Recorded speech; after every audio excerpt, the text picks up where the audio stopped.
Friends, इस video में हम पढ़ने वाले हैं इटली की गृह नीति और इटली की विदेशी नीति। इन दोनों नीतियों के बारे में हम पढ़ने वाले हैं। इसको मैं बहुत इजीली एक्सप्लेन करने वाला हूँ, जो कि किताब से डिफरेंट होने वाला है। गुरु स्टार्ट करते हैं और यहाँ पे शुरू करने वाले हैं। तो पहला आपको मैं बताना चाहूँगा कि इटली की जो गृह नीति है उसमें जो पहला पॉइंट आता है वो आता है नया संविधान, है ना गाइस। लेकिन उससे पहले मैं आपको एक ज़रूरी बात बताना चाहूँगा, इसको आप ध्यान से समझ लीजिए कि इटली की जो गृह नीति का मुख्य उद्देश्य था वो क्या था। कि पेपर में कई बार ऐसे पूछ लिया जाए कि इटली की गृह नीति तो ठीक है, विदेश नीति तो ठीक है, आप पूछ बताओ, लेकिन उसका उद्देश्य क्या था। 2 नंबर में भी आ सकता है, तो पहले क्लियर कर देता हूँ कि इसका उद्देश्य था एकता, स्थिरता, प्रगति को सुनिश्चित करना, जिसमें विक्टर, ये 3 नाम मैं आपको बताऊंगा, विक्टर इमानुएल द्वितीय और हर्बर्ट प्रथम और विक्टर इमानुअल तृतीय, ये तीनों नाम मैंने आपको बताए। इनके शासनकाल में ही ये जो इटली की गृह नीति थी और एक जो विदेशी नीति है, ये स्टेप्स जो है हमें देखने को मिलते हैं। स्टार्ट करते हैं और पहला पॉइंट आता है नया संविधान। नया संविधान आता है गाइस 1871 में। 1871 में एक नया संविधान लागू किया गया, जिसमें 2 सदन बनाए गए, जिसकी स्थापना की गई थी। आपने सिर्फ इतना याद रखना कि 2 सदन थे 1871 में, एक संविधान लागू किया गया था। ये गृह नीति की बात हो रही है गाइस। दूसरा पॉइंट आता है यहाँ पे राष्ट्रीय एकता। इटली सरकार ने राष्ट्रीय एकता के लिए कई कदम उठाए, जैसे कि जितने भी डिफरेंट डिफरेंट प्रांत थे, अप्रांत जैसे, उसमें एक ही जैसी शासन प्रणाली जो है वो लागू करनी थी। और जो केंद्र की सरकार का जो गठन था गाइस करना, और यातायात के साधनों का विकास करना, ये 2 उद्देश्य सरकार के थे। जो केंद्रीय सरकार का गठन करना और यातायात के साधनों का भी विकास करना, ये गृह नीति थी इटली की, जो इन्होंने कदम उठाए। तीसरा कदम इन्होंने गाइस उठाया शैक्षणिक सुधार। अब तीसरे कदम में आपको बताना चाहूँगा, इटली में अशिक्षा की समस्या को दूर करने के लिए अनिवार्य था कि शिक्षा कानून पारित किया जाए, और वो उन्होंने किया भी। चौथा पॉइंट गाइस आता है इन्होंने क्या किया अपनी गृह नीति में। तो चौथा पॉइंट आता है आर्थिक सुधार। इटली सरकार ने पहले तो कृषि, एग्रीकल्चर, इंडस्ट्रियल एरिया, उद्योग, बिजनेस एरिया यानी कि व्यापार को बढ़ावा देने के लिए भी अब सोचना शुरू किया। उनके लिए अब स्टेप्स, उन पर भी काम करना शुरू किया। पांचवा पॉइंट आता है गाइस मत अधिकार का अधिक जो विकास।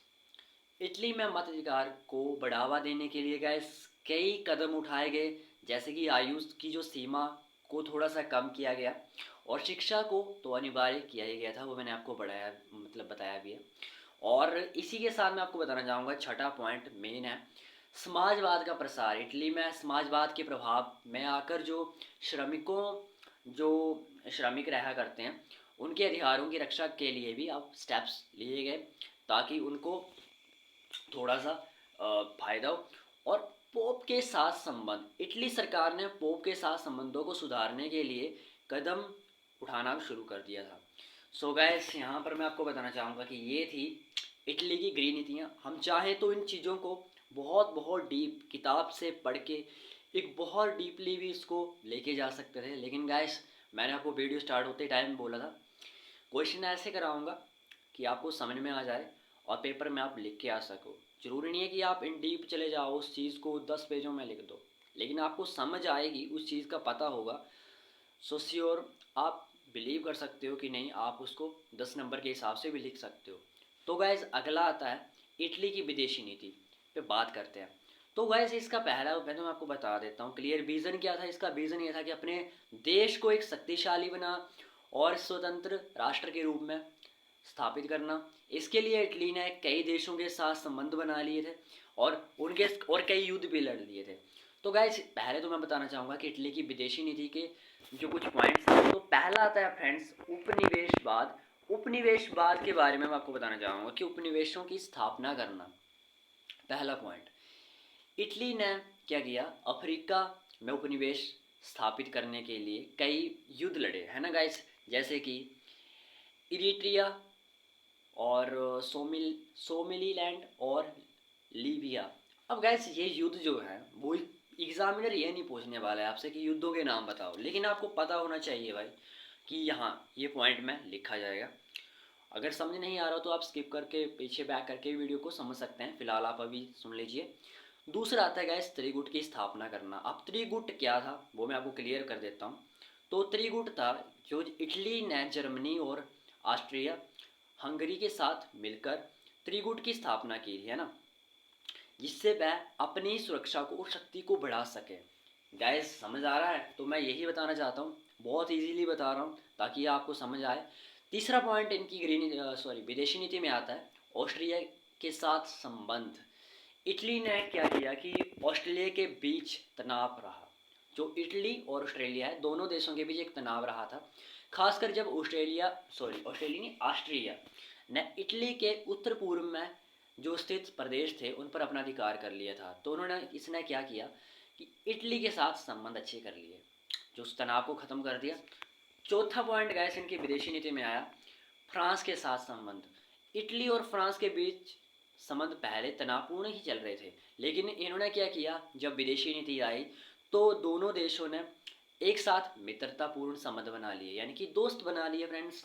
और पांचवा पॉइंट आता है विदेशी नीति में इंग्लैंड के साथ संबंध। अब इटली और इंग्लैंड के बीच संबंध अच्छे रहे, खासकर जब इंग्लैंड ने इटली को अपना समर्थन दिया, तो ये भी एक विदेशी नीति का ही इनका रूल था। और छठा आता है रूस के साथ संबंध। वो भी सेम ही ऐसा है कि इटली और रूस के बीच संबंध अच्छे रहे, खासकर जब रूस ने इटली को अपना समर्थन दिया। यानी कि ये दो इटली में रूस की बात हुई या इंग्लैंड की, तो उन्होंने इनको युद्धों में समर्थन किया, तो संबंध तो अच्छे ही होंगे। हो सकता है वो दुश्मन के शत्रु हों तभी उन्होंने समर्थन किया, तो ये तो अच्छी नीतियाँ थी। सातवां पॉइंट इसमें आता है गाइस प्रथम विश्व युद्ध। और प्रथम विश्व युद्ध जब शुरू होता है तो इटली ने प्रथम विश्व युद्ध में अपने मित्र राष्ट्रों का पक्ष लिया और ऑस्ट्रेलिया के विरुद्ध युद्ध की घोषणा कर दी। इन सभी बिंदुओं को अगर आप पॉइंट्स जितने भी बने, अगर आप वीडियो को बैक करके भी समझेंगे तो यही है गाइस कि अपने देश को शक्तिशाली और स्वतंत्र यानी कि आज़ाद बनाने के लिए इटली के यही जो नीतियां हैं, गृह नीति और विदेश नीति, यानी कि विदेश नीति भी मेन है और गृह नीति भी मेन है। तो ये दो नीतियां थी जो मैंने आपको क्लियर कर दी हैं। सो गाइस अगर इसके बाद भी अगर आपको कोई प्रॉब्लम आ रही हो तो आप मुझे ज़रूर करके भाई कमेंट में पूछ सकते हो सर। और मैं कोई सर नहीं हूँ, आप तो पहली बात तो सर मत बोलिएगा, आपकी तरह हूँ। और मेनली बात है कि एग्ज़ाम के लिए जब एग्ज़ाम होने वाले हैं तो उनके लिए मैं एक प्लेलिस्ट भी देता हूँ। प्लेलिस्ट में एंड में बनाने वाला हूँ, मैंने आपको पहले बताया, तो चैनल को सब्सक्राइब करके रख लीजिए, क्योंकि वो प्लेलिस्ट आपको मिल जाएगी जनवरी या फरवरी के बीच बीच मिल जाएगी, जिसमें सिर्फ और सिर्फ मेन क्वेश्चन होंगे। यानी कि अभी जो आपके टीचर्स आपको रिवीजन करवा रहे हैं या जो आप रिवीजन खुद कर रहे हो वो तो आपको डेली कंटेंट मिलता रहेगा, हर क्वेश्चन समझ में आ जाएगा। लेकिन उसके बाद जब ये मेरा कंप्लीट हो जा रहा है, मतलब होने वाला है, तो उसके बाद मैं आपको वो प्लेलिस्ट भी देने वाला हूँ जिसमें सभी मेन मेन क्वेश्चन आएंगे। तो चिंता की इतनी बात नहीं है, आपने सिर्फ चैनल को सब्सक्राइब रखना है और डेली वीडियो को देखना है।